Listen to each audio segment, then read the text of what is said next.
பணியை விட்டுட்டு அவர் சமூகத்தை விட்டு 8ஆம் அதிகாரத்துல வாசித்தன, அவர் சத்தத்தை கேட்டவுடனே அவர் சமூகத்தையும் அவருடைய எல்லா விதத்தையும் விட்டு விலகி நிற்கிறான்னு சொல்லப்பட்டுச்சு. நீ நிறைய முறை நீ விலகி நிற்கிற, நிறைய முறை நீ எல்லாத்தையும் விட்டு விலகி நிற்கிற, ஆண்டவர் சமூகத்தை நீ விட்டு விலகி நிற்கிற, அபிஷேகத்தை விட்டு விலகி நிற்கிற, கிருபையை விட்டு விலகி நிற்கிற, உன் குடும்பத்தை விட்டு விலகி நிற்கிற, வேத வாசிப்பை விட்டு விலகி நிற்கிற, ஜெபத்தை விட்டு விலகி நிற்கிற, ஆராதனைக்குள்ள ஈடுபாட்டை விட்டு விலகி நிற்கிற. இத்தனை விளக்கம் எதற்கு இருக்குதுன்னா, பாவம் உனக்குள்ள தரிக்கப்பட்டிருக்கிறதுனால, பாவ ஜீவிதம் உனக்குள்ள இருக்கிறதுனால, எல்லாத்தையும் விட்டு நீ விலகி நிற்கிறதுனால வந்துட்டான் பிசாசு.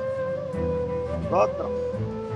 பிசாசுக்கு இடம் கொடுத்திருக்கிறேன்ல, பிசாசு உனக்குள்ள வந்துட்டானா உன் மூஞ்செல்லாம் கருவழிஞ்சிருக்கும். ஸ்தோத்திரம். நல்லா புரிஞ்சுக்கணும். பிசாசு இல்ல, தேவ மகிமை உனக்கு பெட்னா வீட்டு கூட போன பிரகாசமா இருக்கும். ஸ்தோத்திரம். எத்தனை பேர் ஆமேன்னு சொல்ல முடியும்னு எனக்கு தெரியல.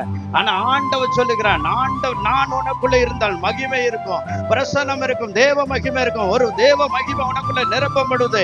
யார் உன்னை கண்ட்ரோல் பண்ணினாலும் தேவ அபிஷேகம் உன் மேல நிரப்பப்படுது. நீ ஆடலும் பாடலும் ஆண்டவரை துதித்து கொண்டு ஆராதித்து கொண்டே இருப்ப. உன்னை அவர்கள் வஞ்சித்தாலும் நீ ஆண்டவரை வஞ்சிக்கவே மாட்டான். ஏன்னா தேவ மகிமை சாக்கு போக்கெல்லாம் சொல்லவே மாட்டோம், பொய் சொல்ல மாட்டோம். அது அந்த வசனமா எடுத்து வச்சிருக்கேன்.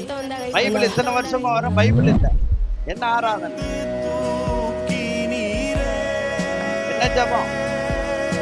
அவர் ஒரே வார்த்தை சொன்னார், இந்த மரத்தை நீ தொட, இதை நீ புசிக்காது, இதை நீ பார்க்கவும் கூடாது. நம்ம நிறைய பேர் பசங்க பண்ணிட்டே தான் இருக்க, வீட்டு ஜெபத்தை சொல்றோம், எல்லா மாசிங் பிரேயர்லையும் சொல்றோம். முதல்ல நீ ஆண்டவரை தேடு. அதுதான் முதல்ல 9 இதுல வாசித்தோம். 3 9 ராஜ்யத்தின் நீதியை 33 சாரி